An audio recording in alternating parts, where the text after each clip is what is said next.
यशस्वी शिंदे या 22 वर्षाच्या तरुणीची अत्यंत क्रूरपणे दाऊद शेखनं हत्या केली। त्यानंतर तरुणीच्या कुटुंबियांनी दाऊद शेखचं नाव घेतलं आणि पोलिसांनी तपासाची सूत्र वेगानं फिरवत दाऊदचा शोध सुरू केला। दाऊदच्या मुसक्या वळल्या। कर्नाटकातून त्याला मुंबईत आणलं खरं, पण त्याला कोर्टात हजर करण्याचं सर्वात मोठं आव्हान पोलिसांसमोर होतं।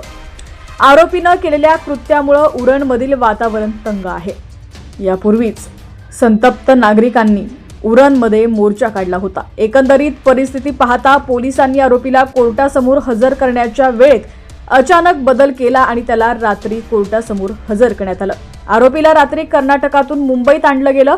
सुरुवातीला उरण कोर्टात हजर केलं जाणार होतं, मात्र रात्रीच पोलिसांनी आरोपीला पनवेल कोर्टासमोर हजर केलेलं आहे। बातमी पूर्ण पाहूयात त्याआधी तुम्ही HPN मराठी न्यूज चॅनल पहिल्यांदाच पाहत असाल आणि अजून हे चॅनलला सबस्क्राइब केलं नसेल तर नक्की सबस्क्राइब करा आणि बेल आयकॉनवर क्लिक करून नोटिफिकेशन्स मिळवा, जेणेकरून आमचे अपडेट्स लवकरात लवकर तुमच्यापर्यंत पोहोचतील।